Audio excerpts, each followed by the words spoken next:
Assalamu alaikum everyone, or peace be upon you. Hope everyone's doing great in 2023. This video has been a long time coming, but I'll be explaining in this video the question I've been asked frequently throughout the years. Two questions. How did you get to 350 pounds, 150 kilos, 160 kilos, whatever the weight was? How did you even get there? And I've also been asked, what was your wake-up call? Like, what actually made you change and wake up and start going to the gym, eat healthy, leave Egypt, travel, take all these decisions and really step out of your comfort zone? And I'll be very transparent in this video. I'll try to be as concise as possible, since I know everyone's attention spans are pretty short, 2023, due to TikTok. But to get to the point, growing up, I was a pretty smart kid, but skipped a lot of school. And the reason that I skipped a lot of school was not because I hated school, I hated people at school. I loved everyone and I loved school and I loved education, but I was addicted to gaming. And gaming was a big culprit in my childhood. So gaming helped my English, for example, like my whole accent and everything, that was developed through gaming and online chats and talking to people in the States and Canada and so on and so forth.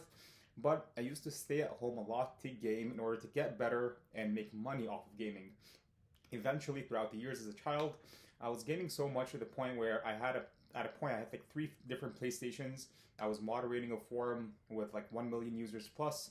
I was offering services and products in gaming, was making money, so it's pretty kind of a unique person or a child in Egypt throughout that time. And at the same time, simultaneously, while I had my addiction to gaming, I also had addiction to food. So I was eating no less than 8,000 calories a day. Like the Twixes, Mars, the sodas, junk food, or whatever you want to call it, whatever you want to see, like say, I was eating it and I was bottling down calories and calories and calories throughout the years. Eventually, I got to a point where I started getting insane amounts of pain in my back and my knees and my legs where I couldn't walk anymore. Whenever I would walk for like distances where I would go upstairs, I'd get like these sharp pains in my back and my legs. I will never forget the pain. And then I got to a point where I had to go on a wheelchair. And I would fake a lot of injuries in order to be on a wheelchair because I couldn't walk anymore. It would just be painful to walk or go upstairs. And people can attest to this from back home in Egypt. AIS, what's up? I used to go to school, fake an injury, get a wheelchair. It looked cool. In hindsight, it wasn't cool at all to be like that. But that was kind of the stepping stone or the first warnings of my wake-up call, per se.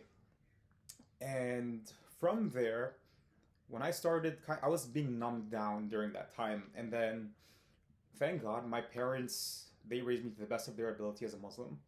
And they used to take me to Mecca, where Muslims go to do pilgrimage every year or every 2 years. Now, again, growing up, I wasn't the best practicing Muslim.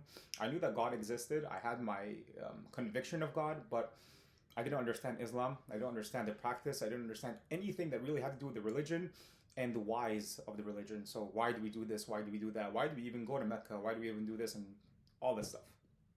But I knew that God existed. So there was one year when I was 16, parents took me to Mecca, and I was doing a pilgrimage with my mom. And there's 2 parts to the pilgrimage. One is that you go around the Kaaba, or the Black House. You go around 7 times. And then the second part of it is the Safa Marwa, where it's like a kilometer distance 7 times, back and forth. I was physically able to do the first part of it, which is like the 7 going around the Kaaba 7 times. And throughout that time, it was so painful. I was walking and I was trying, and I knew that God existed. I just knew that this is the place that you connect with God. I didn't understand the whys of what people were doing, but I knew that this is a place where it was a spiritual place where you just connect with God. And I remember the prayer that I made that day, and it's something that's vivid in my eyes. I was there at like the Black Stone, made a dua or like a prayer to God that He would really get me out of the rut that I was in. So like out of the weight issue. Really reverse my life a 180-degree turn. And I remember the prayer that I asked to be a bodybuilder, or to be like Arnold Schwarzenegger. To be specific, I just wanted the body of a bodybuilder. Go figure. And then later on, I just realized you can't really achieve a bodybuilder's body without taking steroids, but that's not something I'm willing to do. But alhamdulillah, I'm like content with what I have today. And then after I made that dua, after the first part of the Umrah or the pilgrimage at Mecca, came the second part. And this is where it required more physical strength because you have to go a kilometer distance back and forth 7 times. and I couldn't do it. I could not even stand up on my feet. I was crying. I was complaining to my mom. I was telling her I need a wheelchair. I need a wheelchair. Until eventually she got me that wheelchair. I sit down on the wheelchair, and I promise to everyone this is exactly what happened. And this is where it kind of gets a little bit more emotional. But I was sitting down on the wheelchair, and all of a sudden, I go into this hallucination-like state of mind. Something that I cannot even explain in words. Lights are flickering, things are becoming a little bit distorted, things are becoming like lights flickering and things are becoming blurry, whatever. And then all I could see in my peripherals, like my vision, was other people on wheelchairs, and those people, every single one of them had white hair and was elderly. They were all old. Every single one of them. And I was the only kid, this is what I could think in my head, I was the only kid, and I was the only one who did not have white hair that was on a wheelchair. I was very obese, and I looked, and I faked, this is what I was doing. I was faking that as if I was like very tired, I'm about to die, and like, I was doing that to myself in order to justify the fact that I have to be on a wheelchair. And I was 16 years old. And then I started hearing in my head voices. Again, this is, you might call me crazy or whatever. If you don't change your life, you're gonna die. If you don't change your life, you're gonna die. If you don't change your life, you're gonna die. And I kept hearing this voice inside my head. And then from that day on, everything changed. I went back home. I got all of a sudden this motivation, this drive that came into me that, hey, if you don't change your life right now, you're gonna die. And I signed up for a gym membership in Egypt. But my whole environment was still the same. So everything that I was doing that was wrong was still the same, but I still did the membership at Gold's Gym. I will never forget. Started going to the gym, training, and so on and so forth. But I still couldn't handle my addictions that was in my environment. So I left Egypt. I left everything behind. Left my high school, left my family, left my friends, left everything behind in order to make sure that I was going to survive in this world.